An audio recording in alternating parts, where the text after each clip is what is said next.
San Francisco will become the first U.S. city to ban e-cigarette sales after a unanimous vote by its board of supervisors just yesterday. The mayor has indicated she plans to sign the measure. The most popular e-cigarette brand, that's Juul, is based in San Francisco, and they said this, quote, "This full prohibition will drive former adult smokers who successfully switched to vapor products back to deadly cigarettes, deny the opportunity to switch for current adult smokers, and create a thriving black market instead of addressing the actual causes of underage access and use."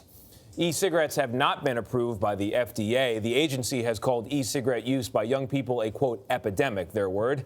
We contacted the FDA about the ban, but have not heard back. CBS News medical contributor Dr. Tara Narula and CBS News legal analyst Rikki Klieman are here.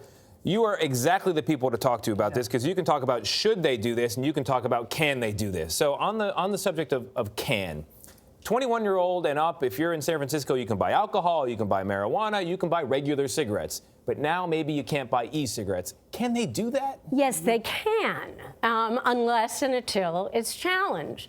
But there's no point in even trying to get a creative challenge about taking away property without due process, because in California, the state has something called ballot initiatives or propositions, which we know as referendums. So Juul is already prepared to get the signatures, to get on the November ballot, to absolutely get rid of this ordinance. And so Juul may carry the day because adults, particularly adults in places like California or San Francisco, don't like being told by legislators what they can and cannot do in their own private time. Right. And after all, they're adults. Tara, what can you tell us about the health risk? Because some people are concerned that this is a gateway to smoking real cigarettes.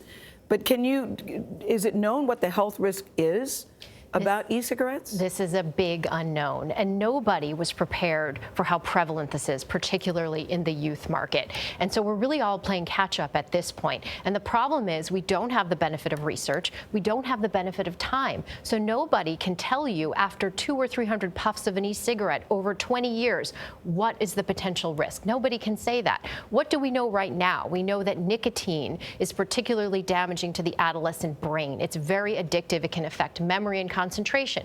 We know that nicotine can have cardiovascular side effects, raising blood pressure and heart rate, and that the e-cigarettes themselves, what's inside it, has been shown now to potentially damage the blood vessels. We've seen seizures in people who have used it. We've seen accidental ingestions, explosions. We know that some of the flavorings can have respiratory effects and cause lung disease and lung problems. And we've even now had studies that show it can damage DNA, and we know there are carcinogens or cancer-causing agents in some of these solvents. But at the same time in San Francisco, it's legal to smoke cigarettes. Well, it's even more peculiar than that. It is legal to smoke cigarettes. It's still going to be legal in California and in San Francisco to be able to vape marijuana. Right. And you can use marijuana. And of course, there's alcohol.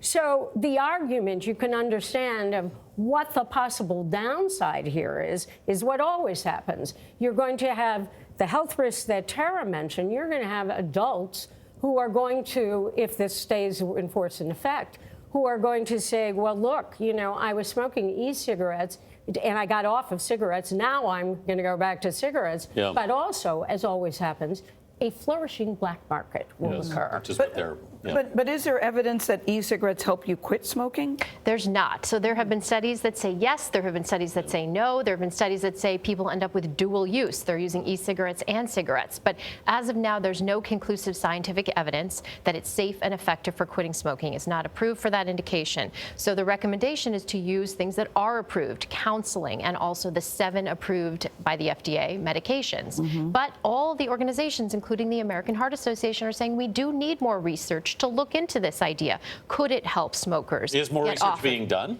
Not as much as it should, no. But if you are an adult smoker and you have a choice between continuing with a regular cigarette or going to an e-cigarette, what would the doctor recommend? You know, and patients have asked me this in my office, and I think right now, because it's not approved, because we don't know the long-term risks, you know, the safer options are things like nicotine gum, nicotine patch, other medications. That would be my recommendation now. And the hope is if we have the research in the future, I would love to give patients an alternative. But there's still a lot of big questions around this. Well, my parents were both heavy smokers, and they both died very early, so I'm thinking, how about just not doing it? Yeah. How about that? All right. Thank you very much, Tara and Rikki. But I know I know it's harder than that. I get that too.